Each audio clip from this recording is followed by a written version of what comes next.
सभी लोग, कैसा चल रहा है? तो एग्ज़ाम करीब आ गया है और मज़ा भी आ रहा होगा, है ना? तो ये तो मज़ाक की बात हो गई। चलिए हम एक टॉपिक पे आते हैं। मैं आज सोच रहा था आपको यूरोप का क्वेश्चन सॉल्व कराऊं, और मैं दिखाना चाहता हूं कि फ़िज़िक्स जो है ना, सभी लोग कहते हैं बहुत टफ़ है, बहुत टफ़ है, बहुत टफ़ नहीं है। आप उसको अप्रोच कैसे करते हो, ये इंपॉर्टेंट है ना? तो अगर आप देखोगे यूरोप का, जनरली आपने सुना होगा बहुत मुश्किल क्वेश्चंस होते हैं, एंड आई विल, और मैं इस क्वेश्चन को इस तरह से सॉल्व करूँगा ना, आप इसको बिल्कुल मज़ा आ जाएगा, बिल्कुल लगेगा क्या ही क्वेश्चन है ना? तो जब भी आप फिजिक्स क्वेश्चन सॉल्व करो, उसको दो पार्ट में सॉल्व करो। पहला पार्ट कि without any mathematical calculation, mathematical calculation कुछ नहीं करना है आपको, केवल समझना है हो क्या रहा है उसमें। और दूसरे पार्ट में आपको उसका मैथमेटिकल पार्ट करना है। तो चलिए हम पहला पार्ट करते हैं, इसमें हो क्या रहा है ना? तो इसमें क्या किया गया है, इन्होंने किया है कि एक यहाँ पे शेप है स्फेरिकल, लाइक डिस्क शेप है, नॉट स्फेरिकल शेप नहीं है, सॉरी। तो इसको हिंज किया हुआ है ना? इसको क्या किया इन्होंने, हिंज किया यहाँ पे, और ये हिंज है ना? तो ये एक प्लेटफॉर्म पे ये लगा हुआ है, और ये बिल्कुल स्मूथ प्लेटफॉर्म है। तो इस तरीके से है ना? ये आपका इस तरीके से है। तो आप ये देखो इस वाले फॉर्म में, और यहाँ पे इस पे क्या है, थ्रेड क्या है, इस पे लपेटा हुआ है, वैप किया हुआ है, और यहाँ पे फोर्स एफ लगा रहा है। तो आप देखो इसमें क्या चीज़ होगी, जब आप इसको फोर्स से खींचोगे, जब आप इसको खींचोगे इसमें, तो क्या होने वाला है जब आप इस स्ट्रिंग को खींचोगे? तो एक तो ये व्हील जो है घूमेगा, है ना, घूमेगा, प्लस उसके बाद ये आगे भी बढ़ेगा।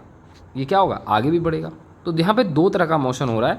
एक तो ये पूरा सिस्टम आगे भी बढ़ रहा है ना, ये पूरा सिस्टम विद आगे भी बढ़ रहा है। अगर फोर्स लगा रहे हो तो डेफिनेटली क्या होगा यार, सम एक्सेलरेशन होगा, है ना?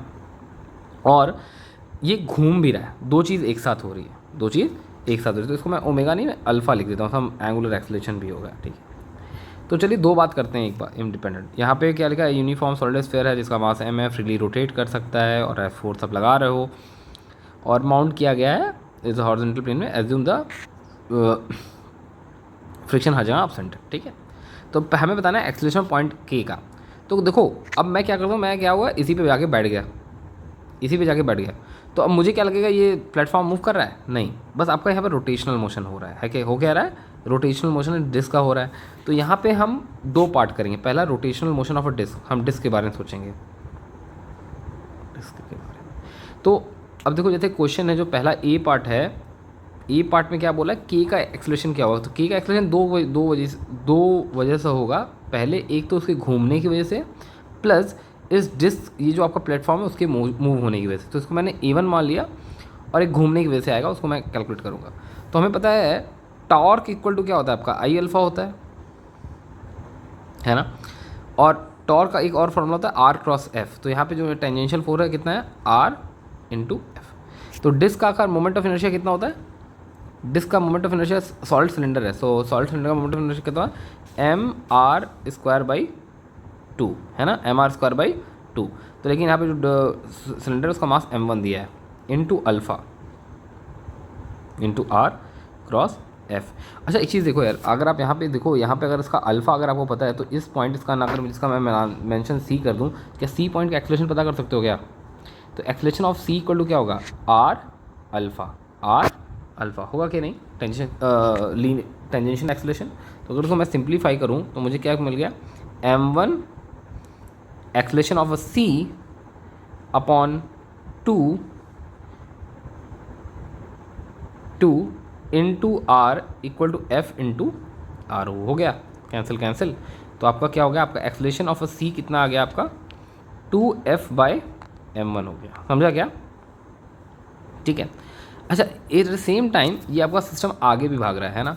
तो अगर लीनियर मोशन की बात करें, ये रोटेशनल वाला पार्ट हो गया। अगर हम लोग लीनियर मोशन की बात करें